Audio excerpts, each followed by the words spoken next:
sudah menerima yang terbaik dari Tuhan, dan saat ini kita juga siap memberi yang terbaik. Seberapa banyak yang siap memberi yang terbaik buat Tuhan?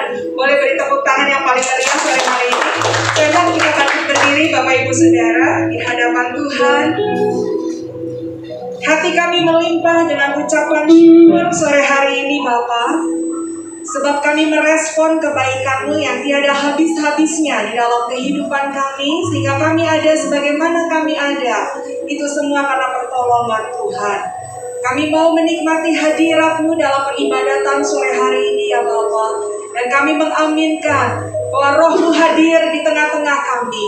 Dan kalau Roh-Mu hadir dan kami berjumpa dengan Engkau ya Bapa, tidak ada segala sesuatu yang menjadi sia-sia. Dan kami percaya Tuhan, kami akan memperoleh berkat-berkat yang luar biasa. Di mana Alkitab mengatakan, di mana ada Roh Allah, di situ ada kemerdekaan. Kami yang datang dengan segala kepenatan, Engkau akan sanggup kuatkan kami. Bahkan kami yang datang dengan sakit penyakit, dengan bilur-bilur-Mu Tuhan, bahwa bagi Tuhan tidak ada yang mustahil. Kami mau memberikan yang terbaik lewat suara kami, lewat sikap hati kami, sehingga apa yang ditaburkan lewat puji-pujian, lewat firman Tuhan, itu adalah perkataan Tuhan yang Kau sampaikan bagi kami pribadi lepas pribadi. Mengurapi ibadah ini dari awal, pertengahan hingga akhirnya ya Bapa. Dan biarlah Engkau bertahta di atas puji-pujian dan peribadatan kami. Tutup bungkus kami dengan kuasa darah-Mu Tuhan, setiap hamba-hamba-Mu yang mengambil bagian dalam pelayanan sore hari ini. Apapun yang Engkau percayakan, Tuhan mampukan dan Tuhan urapi, sehingga bisa menjadi juru bicara Tuhan dan berkat bagi setiap kami. Terima kasih Bapa. Kami serahkan ibadah kami pada sore hari ini ke dalam tangan-Mu, dan kami membukanya hanya di dalam nama Tuhan Yesus Kristus yang siap memuji dan menyembah Allah. Bersama-sama katakan, Shalom Victorious People. Tema saat ini menyingkirkan penyekat rohani. Mazmur 24 ayat 3 berkata, siapakah yang boleh naik ke atas gunung Tuhan? Siapakah boleh berdiri di tempatnya yang kudus? Ayat 4 berkata, orang yang bersih tangannya dan murni hatinya, yang tidak menyerahkan dirinya kepada penipuan dan yang tidak bersumpah palsu. Kasih yang dikasih dan berkat Tuhan Victorious People. Oleh karena itu, supaya kita tetap ada dalam kehendak dan rencana Tuhan, tidak lain tidak bukan kekasih yang diberkati Tuhan Victorious People. Mari, seperti yang dikatakan tadi, siapa yang boleh naik ke atas gunung? Siapa yang boleh berdiri di tempat yang kudus? Anda dan saya. Hiduplah dengan hidup yang kudus, hidup yang berkenan, hidup yang tidak layak, yang tidak pantas. Jauhkan dan singkirkan dan firman selesai. Matius 5 ayat 30 berkata, kita harus tidak berkata ya di atas ya, tidak di atas tidak, di luar itu datangnya dari si jahat. Tuhan Yesus memberkati.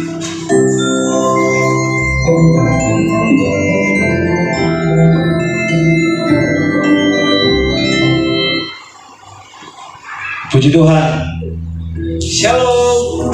Shalom. Boleh berikan tepuk tangan yang paling meriah bagi Tuhan kita saudara. Haleluya. Kau terbesar dan mulia, ajaib semua perbuatanmu. Kau terbesar dan mulia, biarlah semua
Kamu ada dalamku, Tuhan.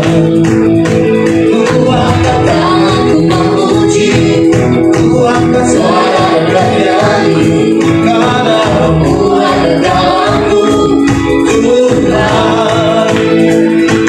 Mari menari memuji, mendanai sukacita di hatiku.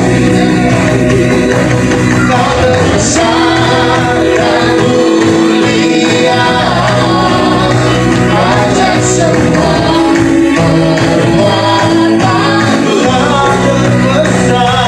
Kau terbesar dan mulia, biarlah semua memuji. Kau terbesar semua, kau terbesar ajar semua perbuatanmu. Sekali lagi, kau terbesar dan mulia, biarlah semua. Sekali lagi katakan, kau terbesar. Oh, kau terbesar dan mulia, ajar semua perbuatanmu. Dan mulia, biarlah semua memuji Tuhan. Mari sikat. Kau terbesar dan mulia, ajar semua perbuatanmu.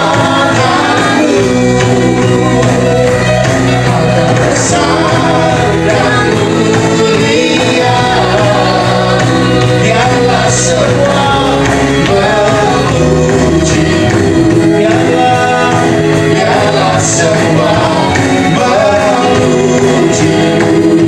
Sekali lagi, biarlah semua memuji.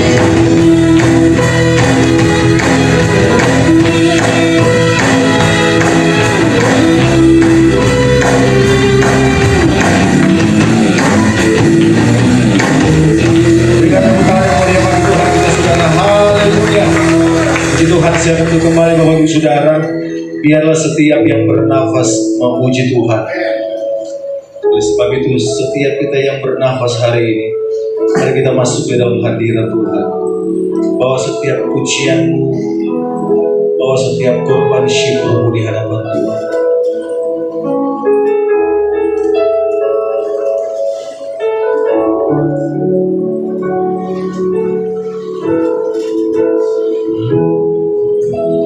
Masuk hadirat-Mu Tuhan dengan korban pujian.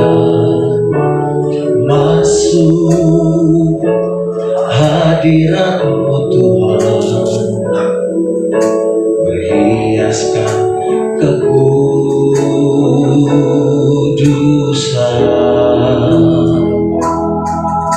Di hadapan hadirat-Mu Tuhan, ku rasakan kedamaian. Di hadapan hadirat-Mu Tuhan, ku nampak keagungan.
membuatmu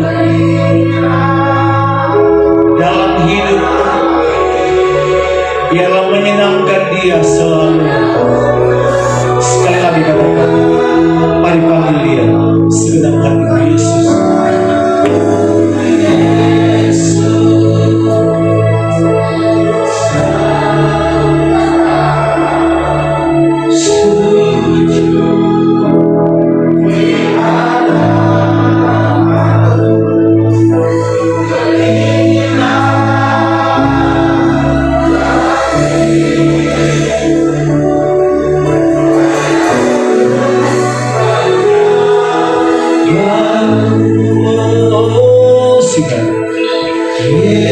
Yesus, ku sembah, sujud di hadapan-Mu. Keinginan dalam hidupku hanya untuk mendengar. Boleh kita tepuk tangan bagi Tuhan kita.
Yesus, ku sembahkan,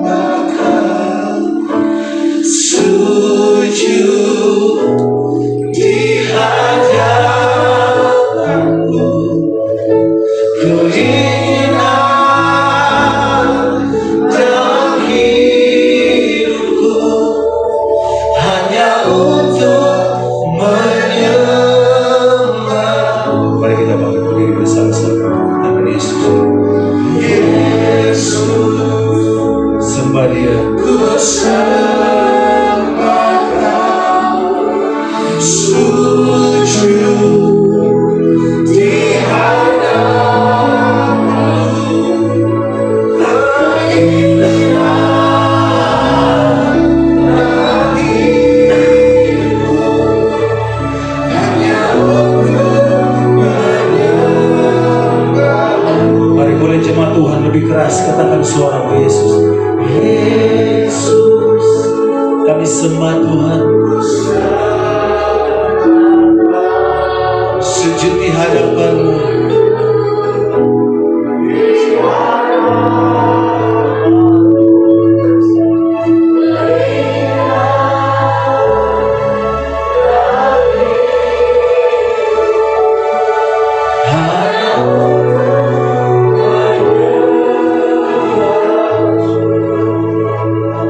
Mari kita boleh angkat tangan di hadapan Tuhan, saudara. Mari kita boleh angkat tangan, saudara, seberapa yang hadir hari ini. Mari kita belajar meresponi setiap penyembahan ini kepada Tuhan. Anda harus melihat dengan iman bahwa Raja Sorga ada di tempat ini. Kalau Anda tidak punya iman, engkau tidak akan melihat. Oleh sebab itu, mari engkau harus melihat dengan iman percayamu bahwa Raja Surga ada di tempat ini. Karena Dia berjanji 2-3 orang berkumpul atas nama Tuhan, menyembah Tuhan, Dia ada di tempat ini. Mari kita boleh angkat tangan di hadapan Tuhan dan panggil Dia, sembah Dia, dan katakan Yesus.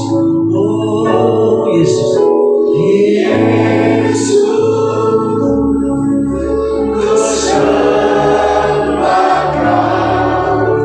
sujud di hadapan-Mu, kehilangan dalam hidupku hanya untuk menyembah. Sekali lagi katakan.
terima pujian, sebab Kau layak. Terima pujian, sebab Kau layak.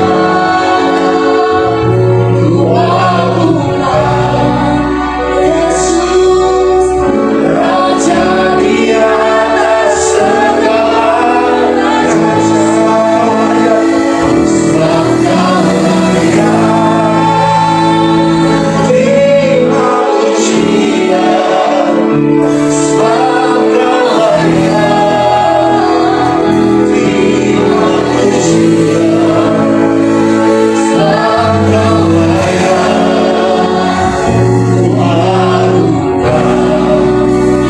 Yesus, Raja di atas segala raja.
Berikan tepuk tangan yang paling meriah bagi Tuhan Yesus. Haleluya.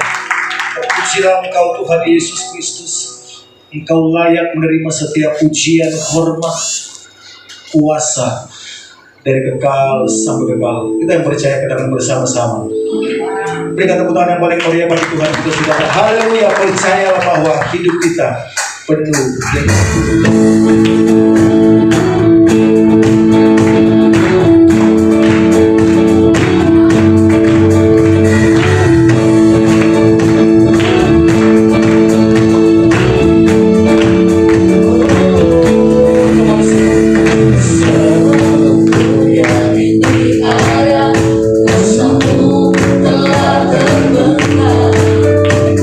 Sepanjang sejarah manusia, tak ada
Berikan kemudahan yang paling meriah bagi Tuhan kita saudara. Silakan untuk kembali. Mari kita mau siapkan setiap hati kita saudara.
Terima kasih Tuhan untuk kebaikan-Mu.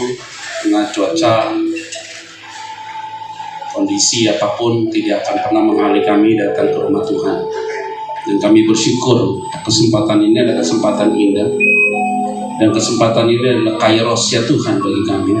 Sehingga siapapun kami yang hadir pada hari ini, kami kembali siap untuk dididik, dikoreksi, dituntun, diperbaharui lewat firman-Mu.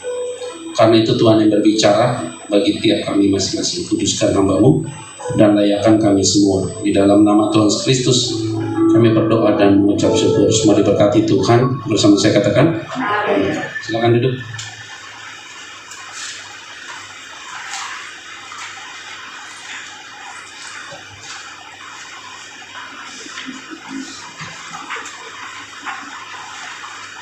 Shalom. Apa kabar semuanya? Nama Tuhan ya. Di tengah situasi hujan di luar, tapi saudara tetap mau ikut ibadah. Ini menarik sekali ya. Tema yang diberikan kepada saya khusus dalam gereja ini itu bicara tentang bagaimana kita juga dapat melihat atau kita mengkoreksi hal rohani kita yang harus dikoreksi. Sehingga karena tema kita fokusnya bicara tentang fokus dalam bulan ini, itu pasti bicara tentang spiritual growth, rohani yang bertumbuh. Jadi kita mulai checklist rohani apa yang bisa, faktor-faktor apa yang bisa menghambat kehidupan rohani kita. Itu dalam poin yang saya ingin sampaikan berdasarkan konteks tema kita pada hari ini. Nah, saudara-saudara yang saya kasih di dalam nama Tuhan, tema yang diberikan kepada saya sudah ada teksnya. Senang sih saya kalau khotbah di FIFA. Kenapa? Diberikan tema, diberikan ayat, udah tinggal dipersiapkan aja. Pada selesai itu kita ngobrol ya, gitu ya. Nah, karena kita bicara tentang hal-hal demikian, maka kita akan bicara lebih hal yang spesifik, yaitu diberikan kepada teks saat ini ada di dalam Mazmur 24. Kita harus tahu dulu begini. Sebelum kita merenungkan firman Mazmur 24 ini, kita harus juga tahu kenapa Mazmur 24 ini ada. Jadi kita tahu dulu sejarahnya, kita tahu dulu latar belakangnya supaya kita tidak salah. Ya. Kalau orang bilang Pak khotbah di mana? Nggak dikasih tahu tempatnya. Akhirnya mereka susah cari tempat pelayanan di mana. Harus dikasih tahu. Fem Hotel, BSD. Gitu aja ya. Kalau nggak dikasih tahu letaknya, Fem Hotel ada di mana-mana. Kita nyasar. Jadi kita perlu tahu dulu latar belakangnya apa, konteksnya apa, baru kita pahami. Saya buka masker aja ya. Capek banget kayaknya gue. Aduh Tuhan Yesus tolong. Kalau saya nggak pakai masker ini kan kelihatan ya. Serius apa bercandanya gitu ya. Kalau saudara kan nggak kelihatan ya serius apa enggaknya gitu ya. Karena semua ditutup oleh masker, nggak apa-apa, bagus. Karena kita semua harus jaga dari virus corona, Omicron. Saya alumni, jadi aman. Jadi begini saudara. Kalau bicara Mazmur 24, itu ada trilogi Mazmur. Trilogi Mazmur itu berarti ada ketiga Mazmur yang dijadikan satu, punya konsep yang satu sama lain berkesinambungan. Untuk membahas Mazmur 24, maka harus mundur ke belakang dua pasal. Maka muncullah Mazmur 22. Mazmur 22, 23, dan 24 disebut dengan trilogi Mazmur, yaitu Mazmur yang satu sama lain berkaitan dan tidak boleh dipisahkan. Pelan ya. Supaya tahu latar belakangnya, baru nanti saya khotbahkannya lebih enak. Selesai saya khotbah, udah selesai itu kita pulang, gitu kan ya. Mazmur 22 itu bicara tema besar ya di Mazmur 22, yaitu gembala menyerahkan hidupnya untuk dombanya. Jadi kalau saudara baca Mazmur 22 bicara tentang gembala menyerahkan hidup ya buat domba-dombanya, atau dalam bahasa yang sederhana, gembala berkorban buat domba-dombanya. Kalau lebih tepat lagi dalam yang saudara bisa mengerti, Yesus mati buat kita. Yesus berkorban buat kita. Yesus menebus dosa saudara. Itu ada dalam Mazmur 22. Artinya, penebusan Kristus di atas kayu salib itu memberikan kita sebuah pengharapan. Pengharapannya apa? Yang harusnya masuk neraka pindah ke surga. Yang statusnya gelap jadi terang. Yang tadinya tidak berarti menjadi berarti. Yang hidupnya tidak punya makna jadi bermakna. Yang hidupnya tidak berdampak sekarang jadi berdampak. Jadi kita ada hari ini, saudara ikut ibadah hari ini, dan saya menyampaikan firman Tuhan hari ini karena kita sudah menikmati bagaimana cara Yesus datang ke dunia untuk menebus saudara dan saya. Itu poinnya di Mazmur 22. Itu berarti penebusan Kristus bagi saudara dan saya menjadi spesial. Kenapa spesial? Karena saudara menjadi khusus. Karena saudara adalah milik Tuhan. menjadi ahli waris kerajaan surga.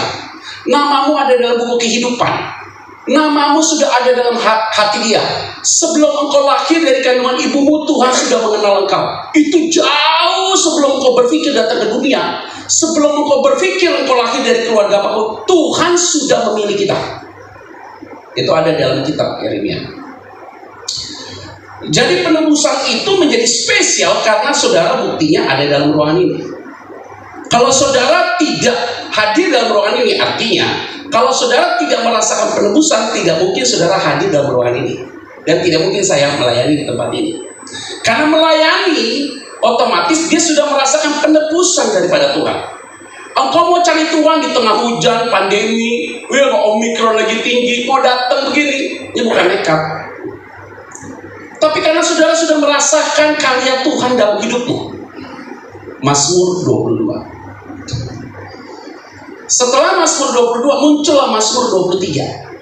Konteks Mazmur 23 adalah gembala memperhatikan atau memelihara domba-dombanya. Beda jadinya. Ingat ya, Mazmur ini Mazmur ngetop, ditulis oleh Daud. Tuhan adalah gembalaku, takkan kekurangan aku. Ia membaringkan aku di padang berumput hijau. Ada pemeliharaan Tuhan. Ia membimbing aku ke air yang tenang, diberikan kesejukan oleh Tuhan. Walaupun aku dalam lembah kekelaman, aku tidak takut bahaya, sebab Engkau besertaku. Ada perlindungan Tuhan. Artinya, orang yang telah ditebus di Mazmur 22 secara otomatis juga dipelihara oleh Tuhan di Mazmur 23. Jadi di tengah pandemi seperti ini, di tengah situasi apapun, tetap kita semua dipelihara oleh Tuhan. Aneh kan? Gimana sih? Saudara yakin gak sih sampai hari ini Tuhan tetap pelihara kita? Dilindungi oleh Tuhan gak? Itu berarti saudara sudah menikmati pengudusan dari Tuhan. Engkau sudah mengecap kebaikan Tuhan.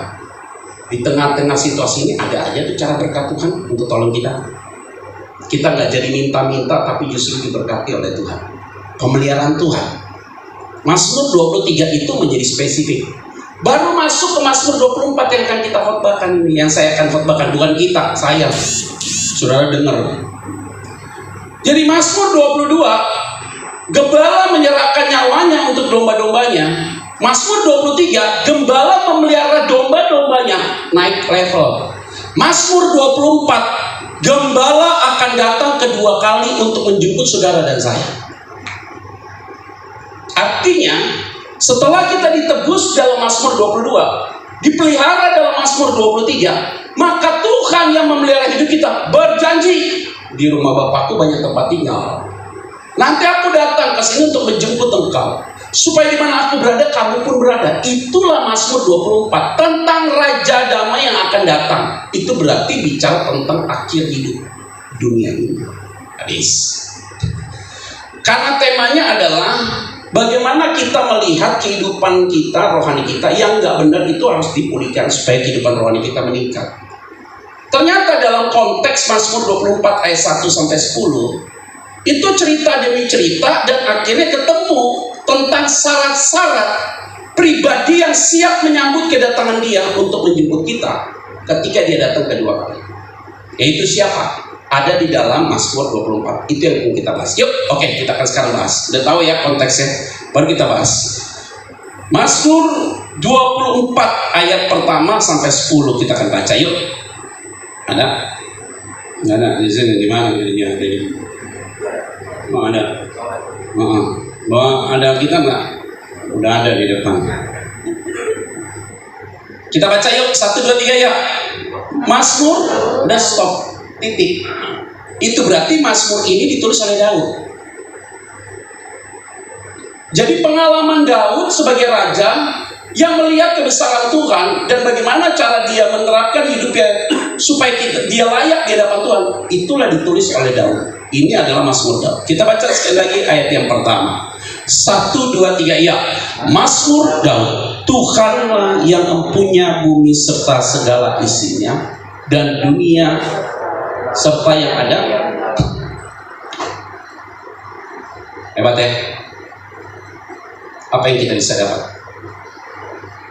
Tuhan yang mempunyai bumi serta segala isinya. Jadi kalau banyak orang kaya dunia yang ngakunya duitnya banyak, yang bilang bahwa di Mars itu punya kehidupan, jangan percaya, bohong. Jadi nanti kalau bumi ini selesai, dia akan pindah ke Mars. Lu pindah ke Mars, metong juga lu di sana. Jangan belagu lah. Jangan pikir kamu punya uang banyak, kamu pergi ke sana meneliti kata di Mars ada kehidupan. Nggak begitu ya. Kita itu sekecil, nggak ada artinya apa-apa. Seujung kuku pun nggak kelihatan kita. Terlalu sombong itu nggak bagus. Uang boleh punya sekian ratus, mau sekian ribu triliunnya, wadrum lah, apapun. Jangan atur Tuhan, jangan hebat deh. Tuhan tuh udah bilang, aku menciptakan manusia hanya khusus di planet yang namanya bumi. Tidak pernah ada kata Mars atau planet lain di dalam Alkitab. Jangan ditambah-tambah. Artinya kehidupan manusia hanya khusus di planet yang namanya bumi. Di luar itu nggak ada. Kalau di Mars ada kehidupan, itu berarti firman Tuhan direvisi. Sedangkan Alkitab tidak boleh direvisi. Sedangkan Alkitab tidak pernah digugat apapun. Itu berarti kepintaran orang terbatas. Harta yang dia miliki terbatas. Jadi ingat baik-baik. Kalau Tuhan yang menciptakan segala sesuatu yang di bumi, itu berarti hanya di bumi aja ada kehidupan. Di luar itu nggak ada. Jadi jangan pikir nanti begini. Apalagi sekarang di tren metaverse kan. Iya benar kan? Metaverse kan. Yang katanya nanti kita pakai kacamata, kita di dunia virtual gitu ya. Jadi kita beli tanah, padahal nggak punya tanah, ya. Beli ini, jadi merasa diri kaya, pas buka kacamata, miskin lagi loh. Stres, depresi, nanti banyak orang stres, depresi itu gue 5 tahun lagi. Virtual, pakai kacamata gitu, lihat aja, WhatsApp kamu udah pakai Meta, Facebook kamu pakai Meta, ada media share-nya kan, YouTube, Twitter, media sosialnya ada, Instagram, segala macam, Facebook, ada semua. Terus bagaimana dengan market yang ada nanti? Amazon, Shopee, Tokopedia, nanti semua merchandise masuk dijual di metaverse segala macam, gitu ya. Anak saya beli namanya Roblox di Amerika, gift card $25 buat main game. Waktu main game saya belinya $25. Main game tiba-tiba duit dia aja $1.200. Dia bilang, papi, duitku udah banyak nih 1.200. Saya tanya sama dia, bisa dicairin ya? Gak bisa. Lu gila. Pakai baju avatar, semua begitu. Kejadiannya begitu ntar. Bekas Menteri Pariwisata dan Kreatif yang digantikan oleh Sandiaga Uno, Wisnu Tama yang punya Net TV bilang apa? Waspada, 3-5 tahun lagi metaverse akan booming. Akhirnya orang nggak ada yang mau datang ke gereja. Karena ada gereja juga di metaverse namanya Life Church. Jadi saudara pakai kacamata, salamannya bener, atau sebenarnya shalom. Iya. Kita butuh tatap muka begini, kita butuh tatap muka. Terus bagaimana kalau dengan hal itu? Kalau itu bisa terjadi dan segala macam, ya udah, itu berarti Yesus mau datang kedua kali, selesai. Tidak ada kehidupan di luar bumi. Di luar itu halusinasi, di luar itu kesombongan, di luar itu ketamakan, itu aja udah.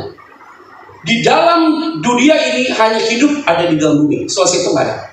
Bahkan sekarang ada menemukan satu suntikan ke tubuh saudara. Jadi kalau muka saya begini, akan begini terus 50 tahun ke depan. Dan saudara akan hidupnya kekal. Azai.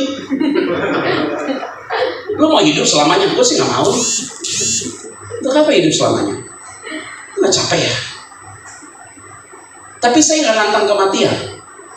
Tapi kematian tidak bisa dihindari.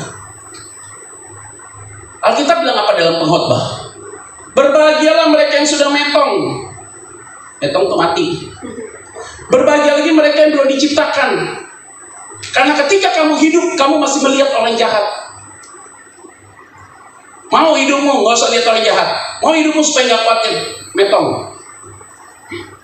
Jadi memang kita susah, hidup sulit. Gak diciptakan, kamu paling bahagia. Lu pernah berpikir gak ada satu ketika dalam hidupmu, kalau saya meninggal, saya dengar khotbah itu akan dunia yang baru. Seperti apa ya Tuhan? Terus kemudian sudah datang ke pendeta. Pak pendeta, dunia baru seperti apa? You duluan berangkat dulu, kasih tahu saya. Yang saya tahu, dunia orang mati indah sekali yang Alkitab katakan. Bagi orang yang hidup di dalam Kristus, dia akan tinggal dengan orang pilihan yang disebut dengan pangkuan Abraham. Bagi orang yang mati di luar Kristus, dia akan masuk namanya Gehenna, tempatnya sudah seperti neraka. Bagi orang yang hidup di dalam Kristus, kalau dia meninggal, dia hidupnya sudah seperti surga, tapi bukan surga. Ingat ya, itu disebut dengan area dunia orang mati. Makanya ingat, bumi ini untuk hidup, di akhir hidup kita dunia orang mati. Tidak ada kata lain. Apakah bisa pindah Pak, dari pangkuan Abraham pindah ke tempat neraka itu? Ngapain lu pindah? Yang ada di tempat ini pada mau pindah. Cerita tentang orang kaya dan Lazarus. Orang kaya bilang sama Abraham, Abraham, panggil dong Lazarus. Celupkan jari ini aja di air ini. Aku sudah puas. Karena aku panas sekali. Suasananya sudah seperti neraka. Abraham bilang apa? Minta maaf ya. Antara kamu dan aku ada jurang pemisah. Kamu nggak bisa ke sini, aku juga nggak mungkin ke sana. Akhirnya orang kaya itu ngomong, kalau begitulah Abraham, kasihan keluargaku yang tinggal di Serpong. Ya mati lah. Dia belum takut Tuhan, dia belum sungguh-sungguh dalam Tuhan. Kamu boleh nggak datang ke dunia? Kasih tahu mereka. Abraham bilang, mana mungkin sih orang mati datang ke orang hidup? Sudahlah biar dia percaya dengan hukum yang diberitakan, yaitu firman Tuhan. Jadi tujuan firman Tuhan disampaikan ini supaya imanmu teguh, kuat dalam Tuhan, supaya engkau hidup dalam kemenangan. Ada ini? Itu makanya kan saya selalu bilang gini, kalau gereja di dalam mall ramai itu biasa. Tapi kalau gereja di hotel ramai itu luar biasa. Karena selesai ini kalian pulang. Nggak mungkin check-in kan?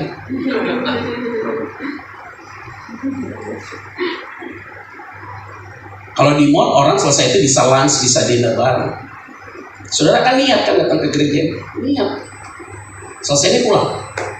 Mungkin kalau mau ke mall macet tak pergi. Hatimu ada di situ. Jadi ayat pertama itu poinnya begitu. Ayat kedua kita akan baca yuk. Ayat kedua, 1, 2, 3 ya. Sebab dialah yang mendasarkannya di atas lautan dan menegakkannya di atas apa? Aduh, mana ada sih sekarang?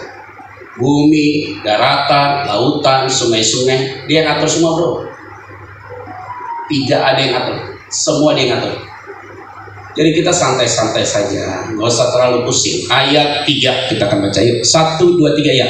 Siapakah yang boleh naik ke atas gunung Tuhan? Siapa? Tanda tanya. Siapakah yang boleh berdiri di tempat yang kudus? Siapa? Siapa yang boleh naik ke gunung Tuhan? Siapa yang boleh pergi ke atas gunung Tuhan itu?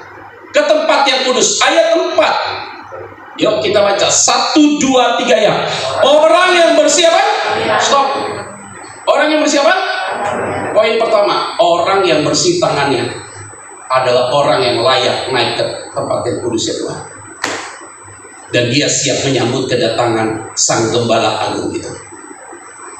Siapa yang bersih tangannya?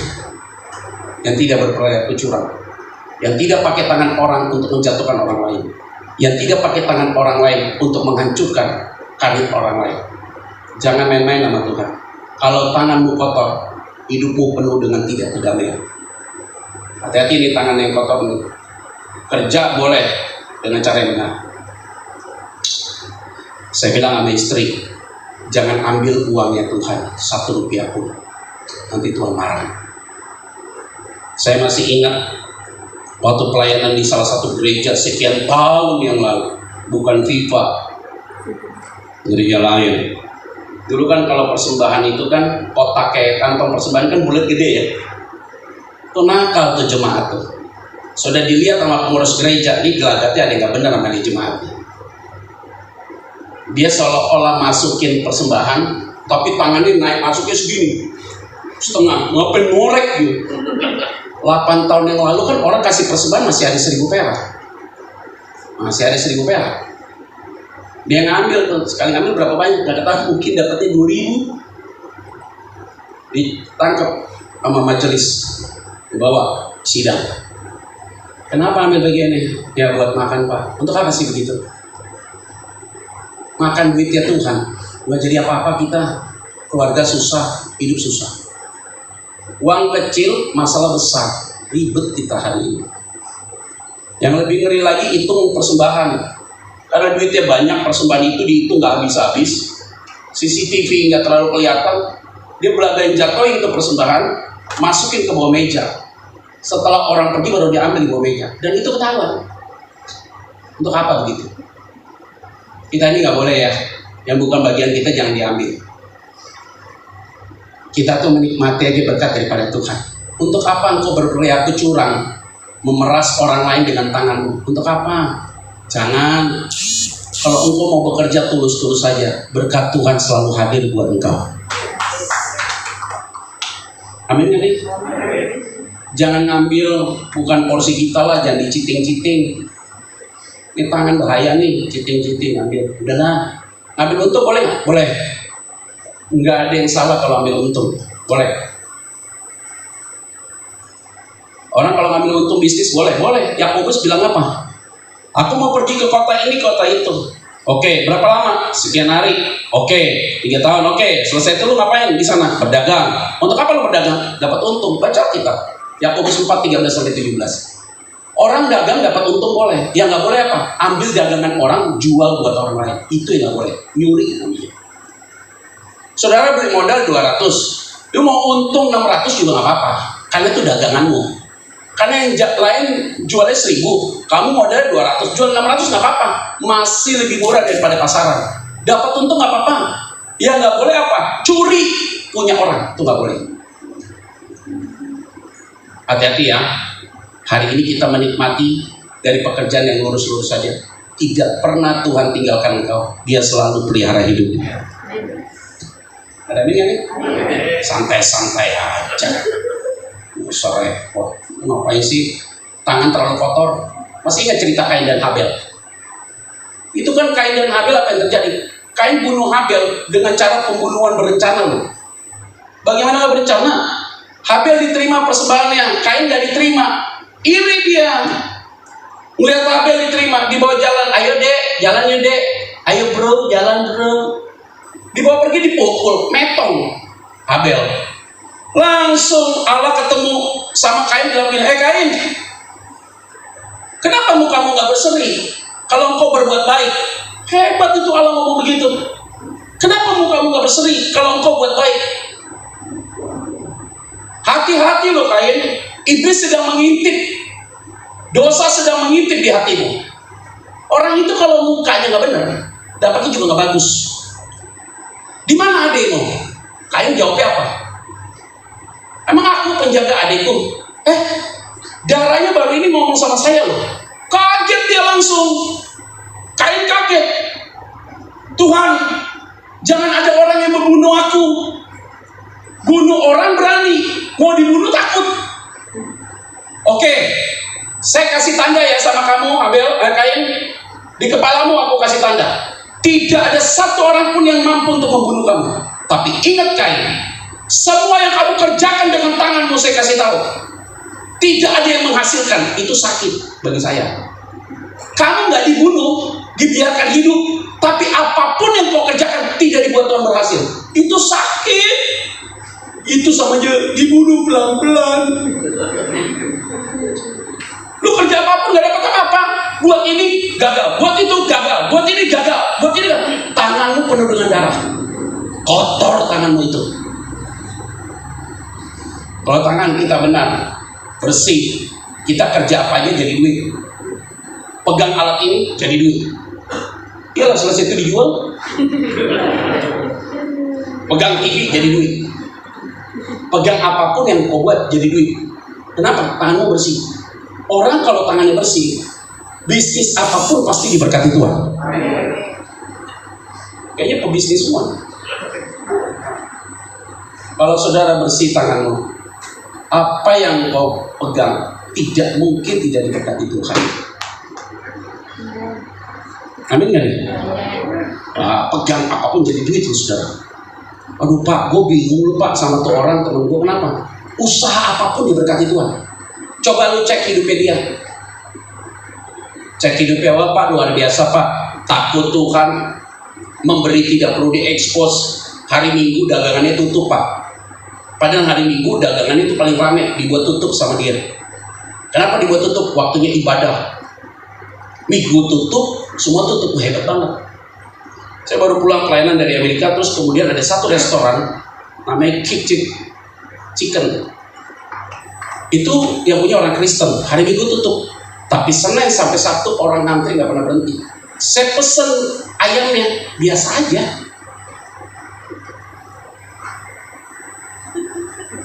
Enakan ayam Bu Yanti.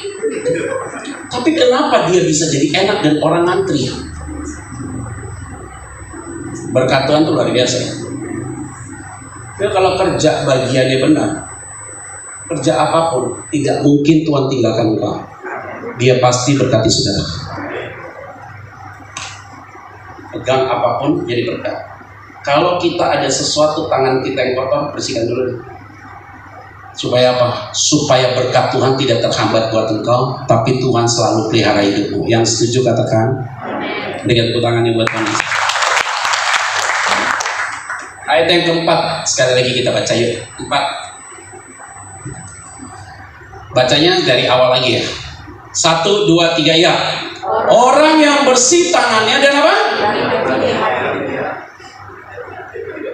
Orang kalau murni hatinya, enak semua. Hatimu tulus enak, melayani tulus, datang ke gereja hatimu murni. Aduh, bagus sekali. Kita kalau bergaul sama orang hatinya nggak enak, susah juga saudara.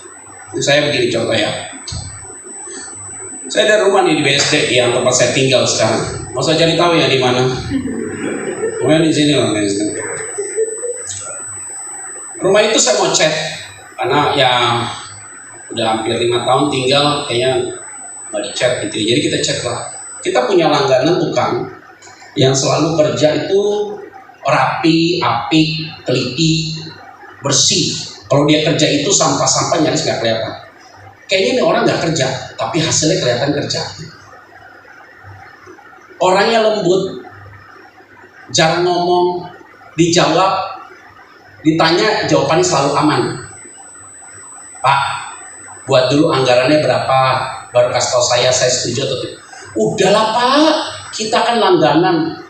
Udah pasti aman Pak, nanti saya selesai kerja saja Pak, baru saya kasih tahu angkanya. Oke, bagus. Kerja lo dia, ngecat, nggak nyampe 3 hari. Cat bawah, cat atas, plafon, ngecat, habis. Berapa Mas biaya semua? 15 juta. Tuhan Yesus. Lu ngecat gini 15 juta. Mahal banget bos. Kenapa lu nggak ngomong dari awal? Kalau dia ngomong dari awal, gue nggak mau chat sama dia. Pasti saya panggil orang lain yang ngechat. Udah lu chat, gue beliin chatnya udah selesai. Aduh Tuhan, mahal banget. Itu udah murah Pak sama pelanggan. Lu kenapa nggak kasih tau dari awal? Bagi bapak uang kecil.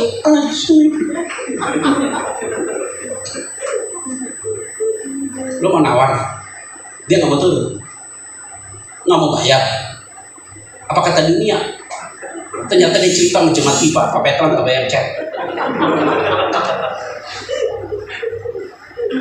Bayar ya udah deh, bayar 15 juta udah. Saya bilang sama istri saya, ini orang mahal punya. Padahal kita sering kerja sama dia, kok dia mahal banget. Selesai. Kita ada rumah satu lagi di Karawaci. Oh, kayaknya banyak banget nih pendeta ya rumahnya. Yang di Karawaci itu rumah awal kecil lah, yang di Karawaci rumah kecil. Ditinggal oleh seorang janda, udah habis, dia tinggal di situ. Kita kasih free waktu itu. Jadi akhirnya rumah itu harus kita cek ulang. Saya mau panggil dia nih untuk kerja di situ. Istri saya bilang, ini sih bisa kena cepek punya loh sama dia loh. Karena ganti keramik depan, bersihin semua, ganti semua segala macam, depan, belakang, atas, bawah. Ini bisa kena cepek punya nih. Cepek sih ngeri juga Yola, saya bilang sama istri saya. Tiba-tiba di Karawaci itu ada teman saya, dia bilang gini sama saya, Pak, lo tenang aja, gue punya tukang kerjanya bagus. Ya udah deh, suruh tukang datang ke rumah di Karawaci. Orangnya beda nih. Orangnya ngomongnya banyak banget. Gue ngomong 1 dia 10. Gue belum ngomong suruh kerjain apa, dia udah tahu dia mau kerjain apa. Pak mau kerjain ini, udah tahu Pak, ini mau bongkar dan Pak, dia jelasin semua. Ini rumah gua, kenapa dia jadi lebih tahu? Mau kerja ini nanti Pak ganti keramik kayak ini Pak, nanti toilet coba diganti, kayak dia tahu semua. Iya, oke. Sip. Bagus. Udah hitung. Underestimate saya sama dia. Ini orang kayak banyak ngomong nih, kayaknya kerjanya nggak bagus nih. Kata teman saya kerjanya bagus, rapi. Lalu hitung, biaya berapa? 17 juta. Ditulisin aja 17 juta. Langsung sudah kerja lu. Ganti kloset, ganti keramik semua rapin dari lantai 1 lantai 2 17 juta. Gue boleh ingat lagi dosa kemarin.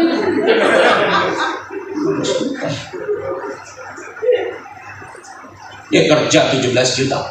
Pas saya datang ke rumah saya, nggak nyampe sebulan, rapi banget, bersih, kerjanya bagus, setnya rapi, keramik dipasang bagus, toilet gue jadi kelihatan baru, semuanya jadi bagus sekali. Jatuh hati nggak sama dia? Jatuh hati ya. Saya pikir tukang yang di BSD itu mukanya sejuk, polos, ternyata dalam banget. Penampilan fisik belum tentu sikap hatinya benar. Yang ini mukanya kayak beringas tuh. Belum ngomong dia udah ngomong, belum dikasih tahu udah tahu kerjaannya apa. Gue malah curiga sama orang kayak gini.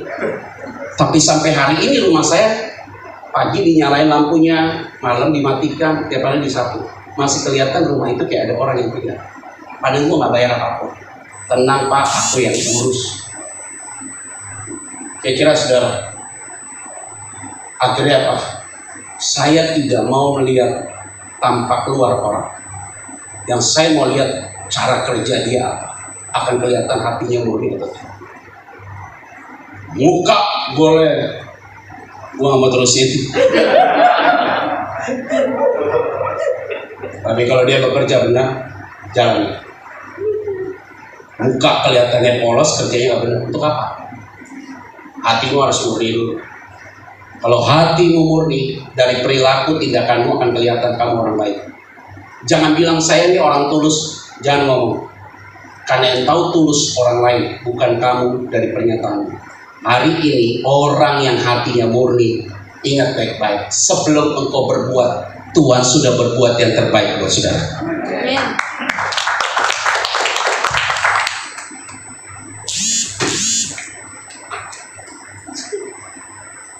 Tadi malam, kemarin sore, sedih, campur aduk, segala macam lah, sedih banget. Saya punya sahabat, sudah saya anggap kayak adik saya. Adik rohani, karena dia tinggal di asrama teologi sama saya waktu program S1. Kejadian itu tahun 1997. Lama ya, udah tua banget gue. Mau apa tuh kapal? Mau pesawat atau apa? Dia mau landing apa enggak? Jadi dia sudah saya anggap kayak keluarga. Selesai lulus sekolah teologi, pelayanan dimanapun saya ajak pergi. Pulang pelayanan dapat berkat, saya kasih berkat juga buat dia. Satu tempat ke tempat yang lain pelayanan saya kasih untuk dia ngajar segala macam. Oke, baik dia sama saya. Saya kenal dengan satu pengusaha punya gereja, saya melayani di situ. Akhirnya saya juga masukin dia di situ. Nah, akhirnya saya tidak pelayanan lagi di situ, dia melayani di situ dengan gaji yang cukup oke.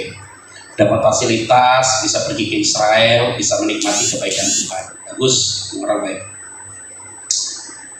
Udah lama nggak ketemu, datang ke rumah, katanya kena penyakit hepatitis. Kita kasih obat, minum. Saya HP bro, oke. Katanya hepatitisnya sembuh, selesai. November kemarin istrinya meninggal. Waktu istrinya meninggal itu, dia telepon saya. Pat, istri meninggal. Wah kaget saya, karena istrinya satu angkatan sama dia, adik kelas saya di sekolah teologi. kenapa, sakit apa, cancer, 10 bulan langsung meninggal. Meninggalnya bukan karena cancer, tapi meninggalnya karena kemoterapi. Karena kemonya terlalu berat, organ tubuhnya nggak siap, jadi organ tubuhnya hancur dengan sendirinya, dan akhirnya dia meninggal bukan karena cancer, tapi karena kemo. Meninggal.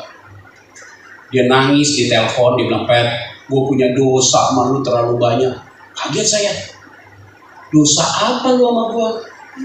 Perasaan gue gak pernah ada masalah sama lu. Nah, singkat cerita, udah deh dia kubur istrinya dulu, kita bantu-bantulah untuk kedukaan dia. Udah selesai. Desember selesai, itu kubur di November. Desember selesai, Januari, ketemu Februari. Kemarin sore dia telepon saya. "Bang," dia manggil saya abang. "Di mana?" "Di jalan." "Ngapain?" "Layanan." "Bisa ketemu nggak hari ini? Gue pulang ke rumah malam. Kalau bisa jangan ke rumah ya." "Kenapa?" "Semasa COVID ini kita nggak terima tamu. Kalau mau ketemu di luar." "Oke, tapi gue harus ketemu lu mendesak. Karena gue besok mau pindah ke provinsi lain. Hati gue terganjal, gue ada dosa banyak sama lu." Ini repot gitu nih.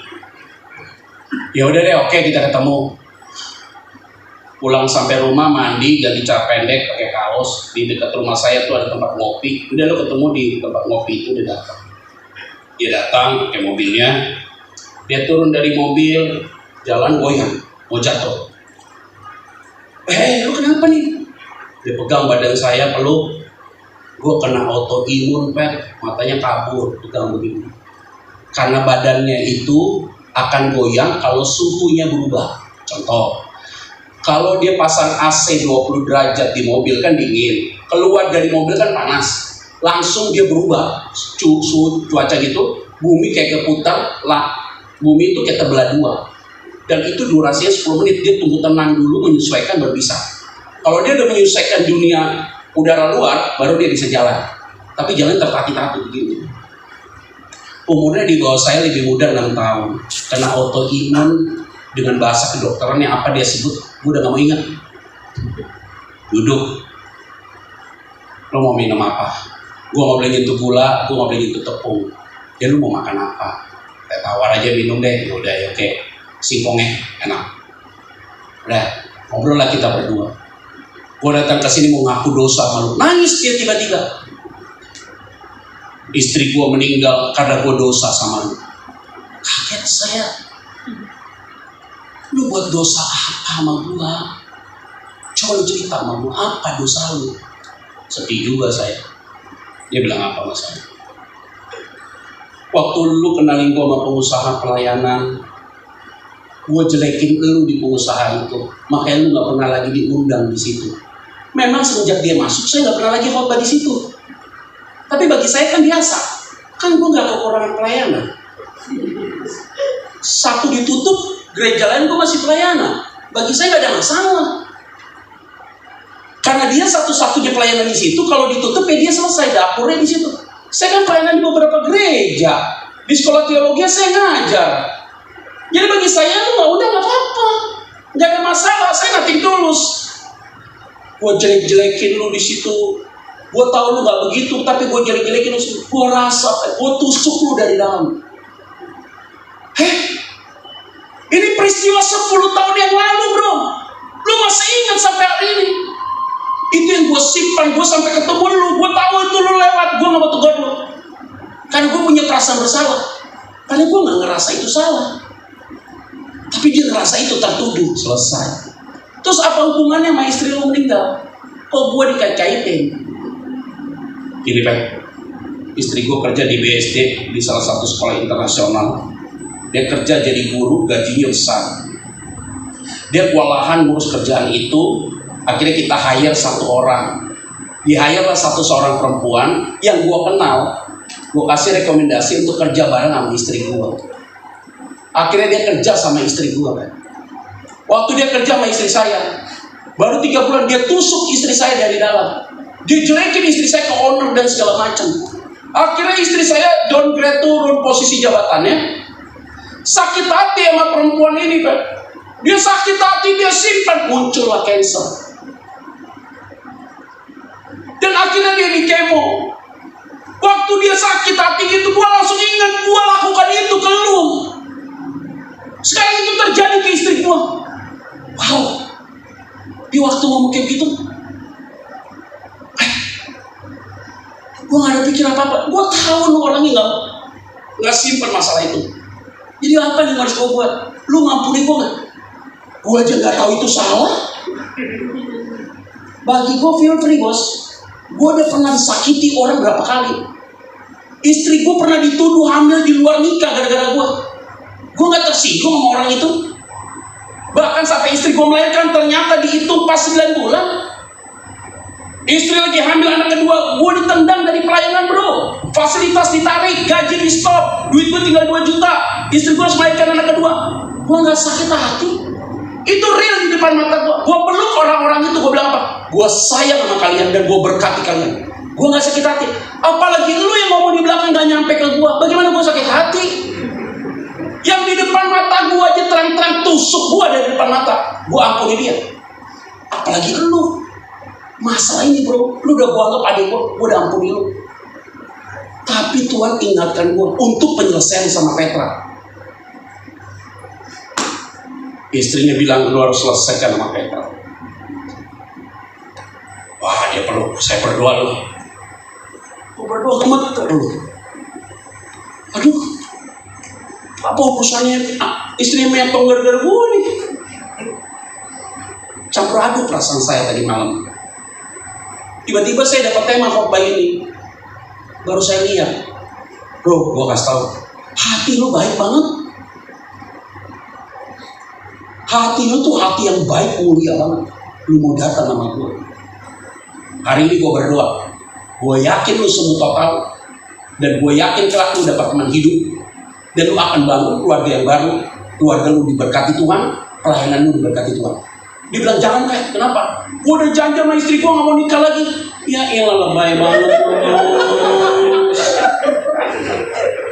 Kapan janjinya? Di depan jenazah dia. Oh Tuhan Yesus tolong. Dia baru nikah November. Lu masih panas-panas sama istri lu. 2 tahun ada cewek cantik, lu gak mau? Melayani Tuhan. Orangnya baik. Lebih baik dari istri lu. Atau sama dengan istri lu, mau terima gak? Oh gini Pep, mulai lagi dia revisi. 2 bulan sebelum istri gue meninggal ngomong Pep, Pi, kalau mau nikah lagi kalau aku metong. Kalau aku meninggal, kalau mau nikah lagi. Istri lu udah kasih lampu hijau. Sekarang lu janji lagi mau setia. Lu revisi ulang deh janji lu. Jangan sampai nanti lu punya perasaan bersalah lagi. Lu udah nikah, lu udah janji sama istri lu waktu metong. Lu mau ngomong sama siapa? Sekarang lu masih bisa ngomong gua nih. Lu orangnya melankolis banget. Main di hati. Intinya apa sih? Ini orang belum bisa berdamai dengan diri. Itu aja kan? Kalau kamu tidak bisa berdamai dengan dirimu dan tidak bisa memaafkan dirimu, hidupmu penuh dengan kecurigaan dan tidak ada damai dan tidak ada sukacita. Suamimu pernah salah, istrimu pernah salah, kamu udah ampuni dia, tapi masih terhiang di kepalamu. Suamiku pernah sakiti gua, istriku pernah sakiti gua. Padahal kamu udah ampuni dia, tapi kamu tidak bisa berdamai dengan dirimu. You is not happy. Kamu akan happy dalam hidup. Jalan, setelah ada cewek umur 18 tahun, dia selingkuhannya suami gua. Ya Tuhan Yesus. Ini masalah sama suaminya selingkuh 6 tahun yang lalu, bos. Kenapa begitu? Lu udah ampuni dia, iya. Tapi lu gak bisa berdamai dengan dirimu. Gak happy. Setiap ada anak usia 18 tahun, cantik, ngomong sama dia. Kayaknya kayak dia orangnya. Akhirnya kamu dihantui dengan rasa takut. Rasa takut terus. Rasa takut begitu. Hatimu kalau murni, kamu berdamai dengan orang. 1000 kali kamu berdamai. Tapi kalau engkau nggak berdamai dengan dirimu, engkau tidak bisa lihat kebesaran Tuhan. Ngerti nggak? Ya udah gitu doang. Ini nih, cek deh. Pak, Bu, sampai hari ini nih. Tadi saya pelayanan sama istri saya kan. Istri saya udah pulang. Pak, capek Pak, pulang. Lu baru nemenin gue sampai siang aja udah capek dia. Gue pulang duluan ya Pak. Ya. Tiap minggu gue khotbah begini mah gue gak capek-capek.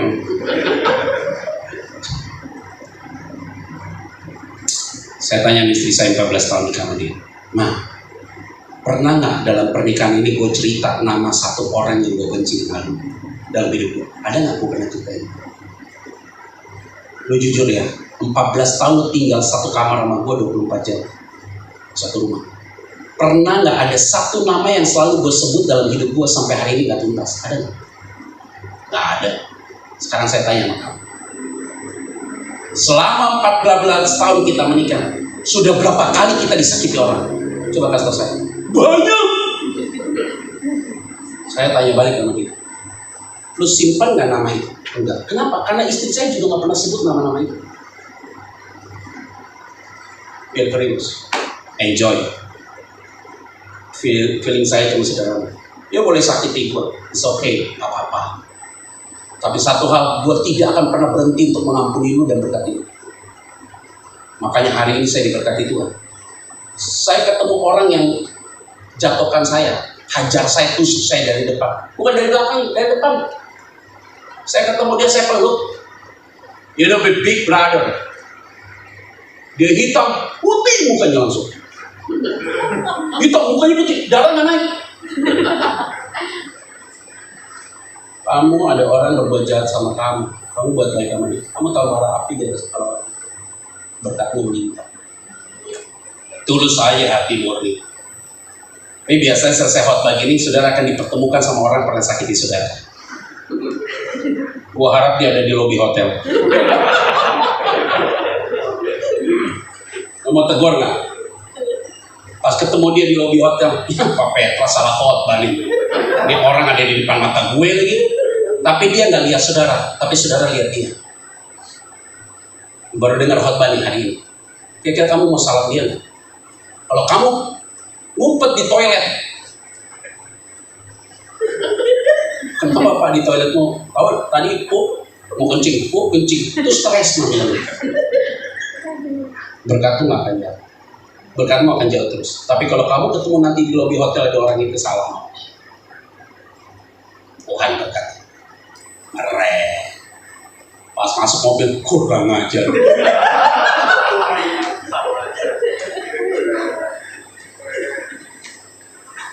Nggak gampang ya.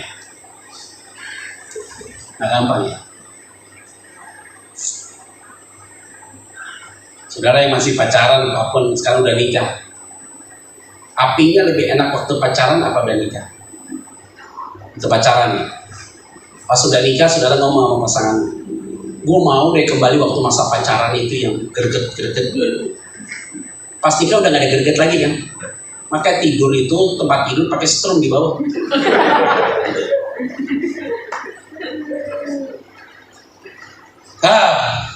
Nggak gampang ya. Melayani satu keluarga sebelum nikah, mereka living together, seks terus tiap hari. Ya kadang-kadang ceweknya tinggal di satu rumah atau masih pacaran, setiap ketemu setiap ketemu seks. Apinya membara. Bertobat, akhirnya menikah, diberkati Tuhan. Dan pemberkatan pernikahan. Sudah menikah, langsung redup cintanya. Istrinya bilang, waktu pacaran Pak, sentuh saya aja gemeter nih Pak. Sekarang nggak pernah disentuh. Giliran legal kamu nggak sentuh, giliran ilegal disentuh terus manusia. Kalau hati itu udah condrongnya ke sana jadi rusak. Tapi kalau hati itu dimurnikan Tuhan, apapun yang kau lakukan pasti diberkati Tuhan. Berikan tepuk tangan buat Tuhan Yesus. Ayat 4, baca lagi yuk. Baca dari awal ya, narasinya supaya nggak keputus. 1, 2, 3 ya. Orang yang bersih tangannya dan murni hatinya, yang tidak menyerahkan dirinya kepada apa? Yang tidak menyerahkan dirinya kepada apa? Yang ketiga, yang pertama, tangannya bersih. Kedua, hatinya murni. Yang ketiga, jangan menyerahkan dirimu dengan penipuan. Kalau temanmu ini jualan produknya itu memang produk tidak berkualitas, kamu jangan bantu jualan produknya dia. Udah tahu nih produknya tidak manjur, kamu jualan lagi supaya dapat untung. Itu berarti kamu terlibat dalam penipuan, tidak sadar itu penipu, akhirnya kamu benar-benar jadi penipu.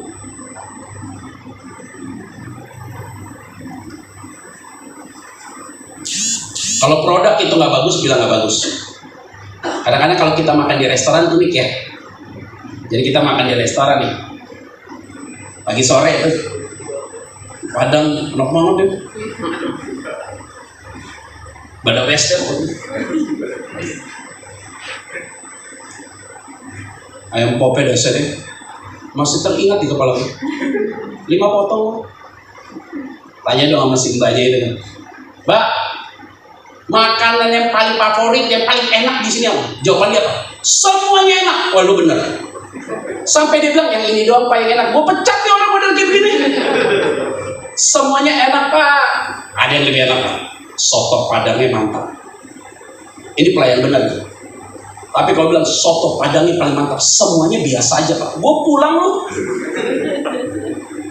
Kalau orang itu bilang semuanya enak, itu berarti dia yakin semua masakan enak. Dan waktu kamu taste makan itu ternyata enak. Orang juga. Kalau kamu bergaul sama penipu, kamu gak sadar itu penipu, lama-lama kamu terbiasa menipu. Dan kamu gak sadar kalau kamu itu sedang menipu orang.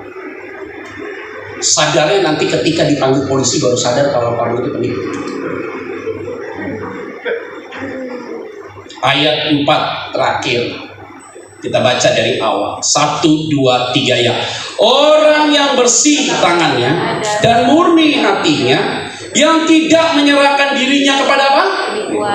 Dan yang tidak apa? Yang keempat, jangan bersumpah palsu. Yang pertama, tanganmu bersih. Kedua, hatimu murni. Ketiga, jangan menyerahkan dirimu bergaul dengan para penipu. Dan yang keempat, jangan bersumpah palsu. 4 poin ini saya kasih tahu. Kita siap menyambut kedatangan Sang Gembala. Karena kamu layak untuk masuk tempat yang kudus. Nanti kita akan baca itu untuk menjadi closing kita. Jadi jangan bersumpah apa?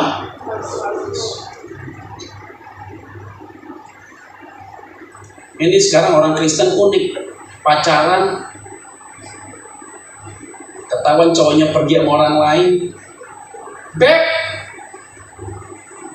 manggil pacarnya Beb, Han, handuk, yang cayang jauh. Tuhan tolong. Kadang-kadang lihat anak-anak kuliah sekarang, kelihatannya belum nikah, duduk makan di situ, lihat-lihatan, manggilnya Pama. Ya iya, ngomong Pama, tiba-tiba kamu udah ngerjain skripsi ini nggak? Ya Tuhan tolong, masih kuliah manggil Pama. Udah nikah manggil codet.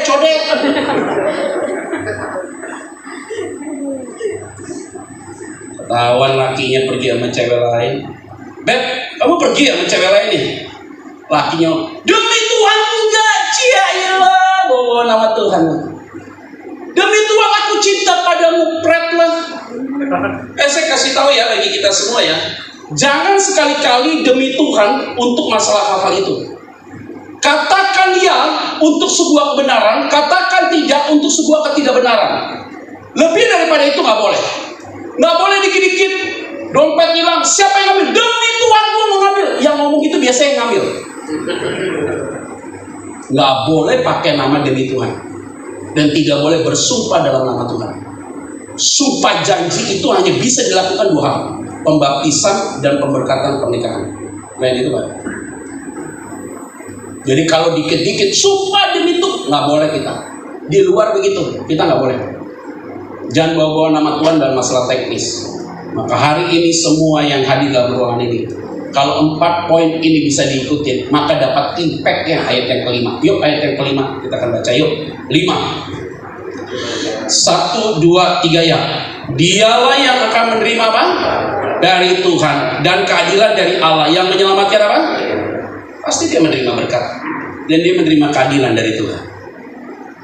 Tuhan Maha Adil, berkat Tuhan pasti diturunkan buat saudara dan saya. Ada amin? Saudara ingat baik-baik, 6, 7 adalah ayat terakhir bagi kita semua. Yuk kita baca ulang. 1, 2, 3 ya. Itulah angkatan orang-orang yang menanyakan dia, yang mencari wajahmu, ya Allah Yakub. Ayat 7. Tunggu, ayat 6. Itu kalau ada kata Sela nggak boleh dibaca ya. Sela itu nggak boleh dibaca, karena itu Sela itu alunan musik untuk ayat itu. Jadi kalau Sela itu tarik nafas, gitu ya. Jadi kalau tulisan Sela, orang bilang Sela, enggak. Sela itu artinya dalam bahasa tulisan Alkitab, saudara berhenti baca itu, gitu. Ini ngerti nggak sih? Ayat 6 yang kita baca ya. Itulah angkatan orang-orang yang menanyakan dia, yang mencari wajahmu ya Pak. Titik, tahan nafas tuh. Baca Mazmur gitu. Orang baca Mazmur tuh bukan kayak kita tuh. Kalau baca Mazmur tuh ada intonasinya, kayak ada syair gitu. Tapi kan kalau kita baca gitu kan lucu. Tuhan memberikan duit, lebay sih itu. Tapi memang zaman itu bacanya begitu, pakai kecapi kan. Wah, namanya itulah angkatan orang-orang yang menanyakan dia. itu ada alunan musik biasanya. Pasti lagu kata ya Allah Yakub, musikan seperti tarik nafas baru dia masuk ayat 7. Ayat 7 kita baca yuk. 1, 2, 3 ya. Angkatlah kepalamu, hai pintu-pintu gerbang, dan terangkatlah kamu, hai pintu-pintu yang berabad-abad, supaya masuk Raja Allah. Habis terakhir. Orang yang tangannya bersih, hatinya murni, tidak hidup dalam penipuan, tidak bersumpah palsu, maka orang itu akan diberkati dan keadilan Allah turun atas dia. Maka dia akan melakukan apa? Kepalanya tegak dan melihat Raja kemuliaan datang. Itu berarti saudara dan saya hari ini kita bersyukur diingatkan Tuhan kembali supaya kita menyambut Sang Raja yang damai itu. Sukacita alam nyata kita. Selamat hari Minggu. God bless you.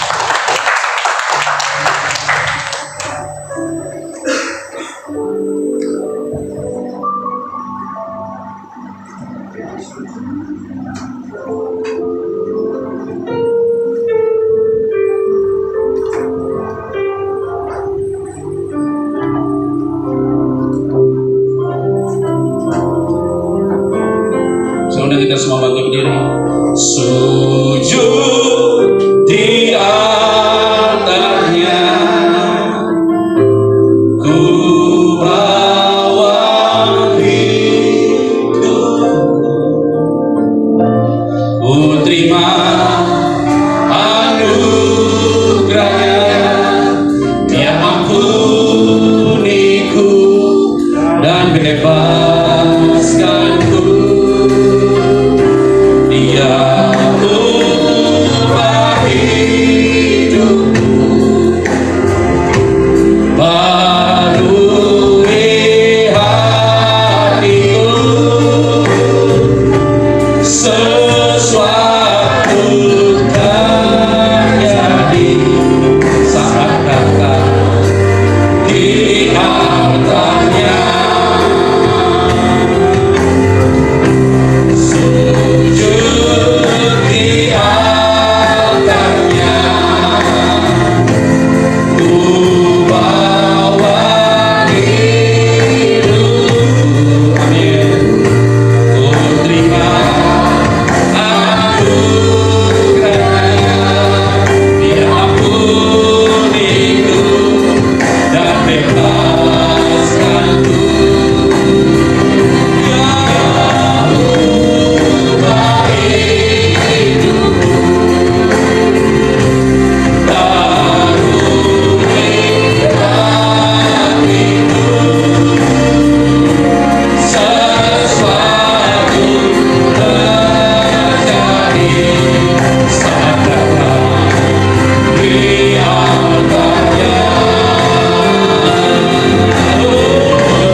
Mari engkau berdamai dengan dirimu.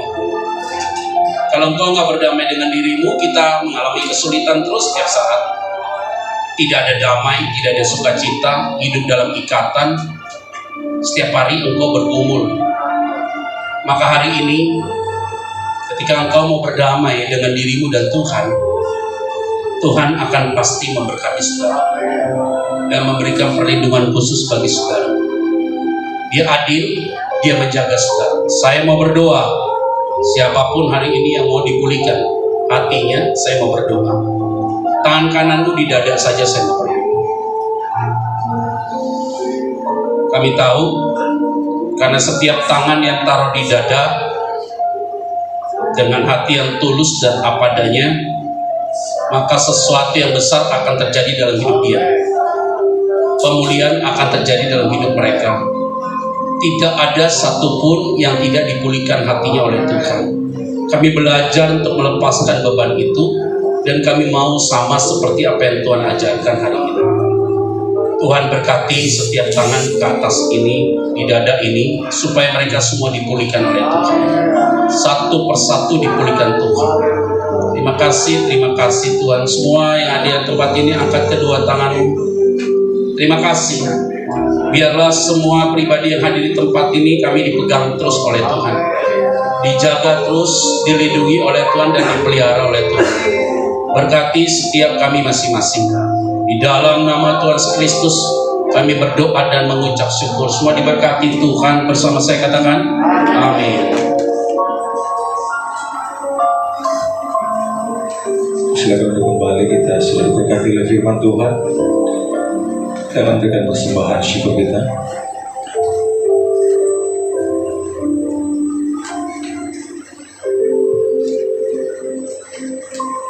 Dalam doa kita memberi persembahan. Bapa di sorga, terima kasih untuk sore menjelang malam ini Tuhan. Kami sudah beribadah kepadamu, memuji menyembah muliakan nama-Mu. Kami sudah mendengarkan firman-Mu. Terima kasih Tuhan Yesus atas firman-Mu. Berkati hamba-Mu Pastor Petra Tuhan, pakai kehidupannya luar biasa dan selalu berkati Tuhan, untuk dapat menjangkau jiwa-jiwa bagi kerajaan Tuhan. Terima kasih Bapa di sorga. Mari semua angkat persembahan kita di hadapan Tuhan dan memberi untuk kemuliaan bagi nama Tuhan. Bapa, inilah persembahan umat-Mu. Terimalah persembahan umat-Mu Tuhan. Kami mau memberi karena kami mengasihi. Berkati persembahan umat-Mu di dalam nama Tuhan Yesus Kristus yang percaya katakan.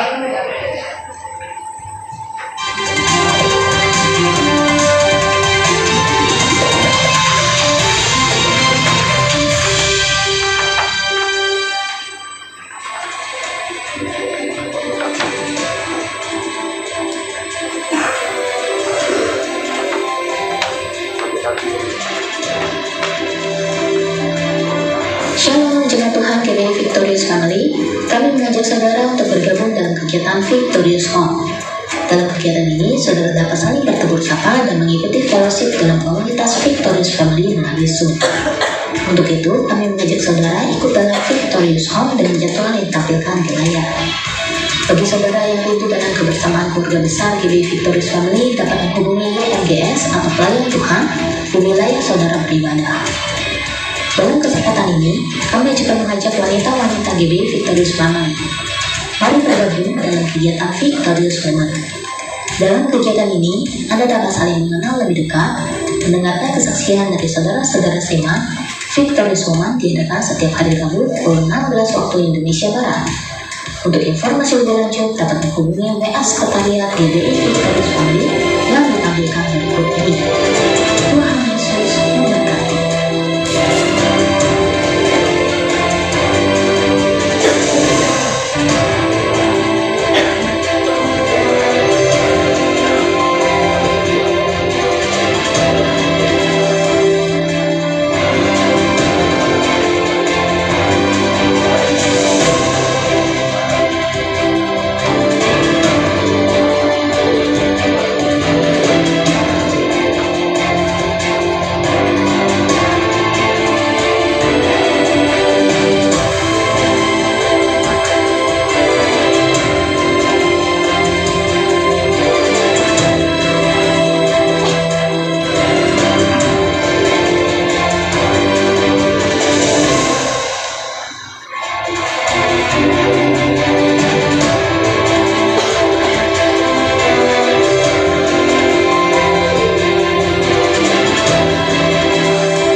Mari kita bangkit berdiri bersama-sama.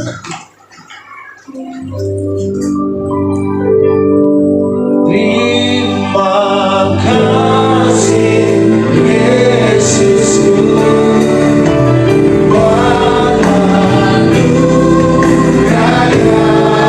Kau berikan selama ini.